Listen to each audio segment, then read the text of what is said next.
Selamat datang kembali di eksplorasi mendalam kita. Pernah nggak sih Anda ngerasa udah kerja keras banget, tapi kok hasilnya gitu-gitu aja ya? Kayak datar gitu.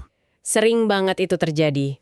Nah, sumber-sumber kita kali ini, khususnya yang bagian hasil tanpa lelah, itu ngasih perspektif yang menarik. Iya kan? Gimana caranya kita bisa dapat lebih banyak, tapi usahanya lebih sedikit? Itu kayak impian semua orang deh. Intinya sih geser cara mikir, jangan lagi linier. Maksudnya, 1 jam kerja Anda, ya dapatnya 1 unit hasil. Gitu terus. Oke, terus gimana? Kita pindah ke hasil residual. Kayak Anda nanam pohon buah gitu loh. Awalnya emang capek ya kan, ngerawatnya. Iya, pasti. Tapi sekali berbuah, panennya bisa berkali-kali. Bahkan pas Anda lagi tidur, pohonnya tetap tumbuh dan berbuah. Nah, itu hasil residual. Kuncinya di situ. Wah, analogi pohon buahnya kena banget tuh. Oke. Jadi misi kita sekarang ngebongkar gimana hasil residual ini bekerja, gitu ya. Dan cara mencapainya. Tepat. Dan sumber kita ini ngasih 5 tuas atau pengungkit utama. Ada belajar, mengangkat atau mengajar, terus otomatisasi, percaya, sama mencegah. 5 ya? Oke, kita bedah satu-satu yuk. Mulai dari yang pertama, belajar. Gimana sih belajar bisa jadi pengungkit hasil residual? Bukannya belajar ya cuma nambah ilmu aja. Nah, beda nih. Kuncinya itu di apa yang dipelajari.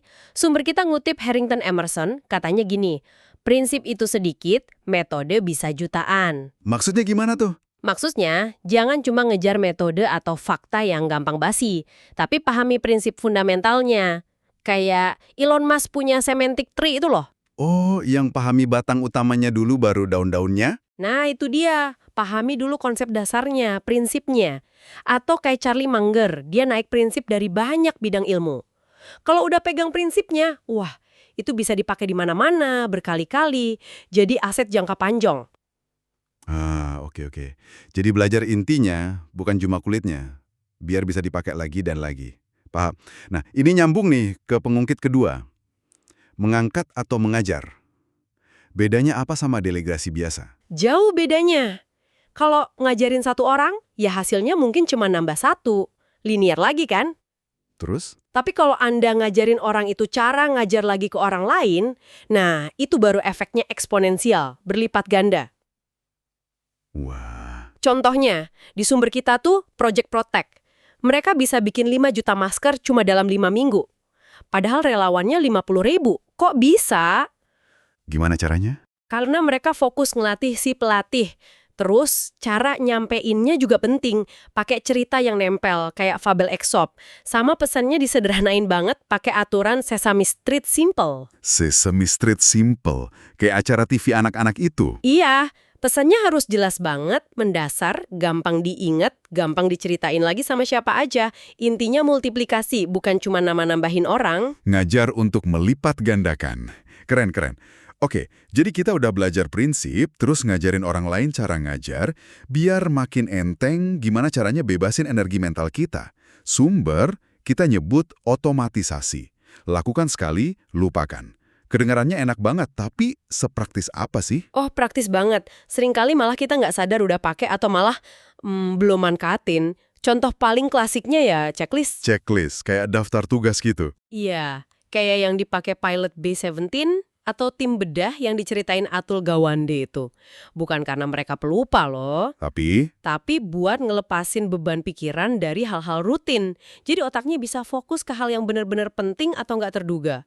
Di hidup kita sehari-hari, ya otomatisasi bayar tagihan, pengingat di kalender, atau bahkan aplikasi kayak DonutPay itu. Oh iya, yang otomatis ngurus banding tiket tilang itu kan? Nah, tujuannya sama. Kurangin keputusan berulang, kurangin beban nginget hal-hal kecil yang sebenarnya yang nguras energi juga kan? Bener banget. Saya aja suka lupa langkah sepele kalau lagi buru-buru. Jadi kebayang deh, checklist itu pentingnya buat pilot. Atau ya minimal buat saya biar nggak lupa bayar tagihan lah. Oke, lanjut. Percaya. Ini agak abstrak ya rasanya. Tapi katanya ini oli mesin tim hebat. Gimana kepercayaan bisa jadi pengungkit hasil? Abstrak, tapi dampaknya nyata banget. Kepercayaan itu motong banyak banget birokrasi dan keraguan. Lihat aja deh dealnya Warren Buffett pas beli McLaren dari Walmart. Gede itu, 1,7 miliar dolar. Terus gimana? Sumber kita Bilal itu selesai cuma dalam 2 jam. Nggak pakai due diligence yang biasanya makan waktu berminggu-minggu. Gila kan? Kok bisa secepat itu? Yaitu tadi, modalnya kepercayaan antar pihak. Makanya Buffett selalu nyari 3 hal kalau rekrut orang. Integritas, intelijensia, inisiatif. Integritas nomor 1. Satu keputusan rekrut orang yang tepat di awal, hasilnya bisa berlipat terus. Luar biasa ya. Tapi di sumber yang sama kan juga ada cerita controller Steve Hall itu, yang malah ngelakuin penggelapan 1,6 juta dolar. Jadi gimana dong caranya imbanginnya? Antara percaya cepat kayak Buffett sama verifikasi biar nggak kebobolan. Kuncinya bukan cuma percaya buta, tapi bangun struktur kepercayaan. Jadi ada kesepakatan yang jelas banget di awal. Struktur kayak gimana tuh? Ya, misalnya, hasil yang diharapkan apa, peran masing-masing gimana, aturan mainnya gimana, sumber daya yang ada apa aja. Terus, penghargaannya gimana nanti? Kalau strukturnya jelas, risikonya bisa diminimalisir, tapi kecepatan dan kolaborasi tetap jalan. Oke. Jadi ada kerangkanya ya, bukan modal feeling aja. Sip. Pengungkit terakhir nih, mencegah. Kok kesannya kayak bertahan ya, bukan nyerang buat hasil? Justru ini strategi nyerang paling cerdas menurut saya. Sumber kita ngutip Thoreau kan, lebih baik nyerang akar masalah daripada sibuk motongin rantingnya terus-terusan. Maksudnya gimana tuh? Mencegah itu proaktif, bukan reaktif. Kayak dokter yang ngajarin gaya hidup sehat. Dia lagi mencegah penyakit jantung, bukan nungguin orang kena serangan jantung dulu baru diobati. Oh iya. Bener juga ya. Atau contoh sepele deh, benerin laci yang macet sekali. Mungkin butuh waktu 15 menit, tapi itu mencegah kekesalan dan waktu kebuang dikit-dikit setiap hari. Atau mencegah kesalahan berantai, kayak kasus kereta Prancis yang salah ukur jadi terlalu lebar itu. Itu kan repot banget benerinnya. Wah, iya juga. Itu kan biayanya jadi gede banget ya pasti. Makanya, prinsip ukur 2 kali, potong sekali. Itu penting. Sedikit usaha pencegahan di depan bisa hemat banyak banget tenaga buat mademin kebakaran nanti. Jadi, kelima pengungkit ini, belajar prinsipnya, mengangkat orang lain, ngajarin cara ngajar, otomatisasi hal rutin, bangun percaya pakai struktur, dan mencegah masalah dari akarnya, ini semua cara biar kita geser ya, dari kerja keras yang gitu-gitu aja, ke hasil residual yang lebih cerdas, dan ya lebih ringan lah usahanya. Tepat sekali, semuanya tujuannya sama. Dapat hasil paling gede dari energi yang kita keluarin. Nah, pertanyaan buat Anda nih sekarang, setelah dengar ini semua. Kira-kira di area mana dalam hidup atau kerjaan Anda, salah satu dari 5 pengungkit ini bisa mulai dicoba diterapkan?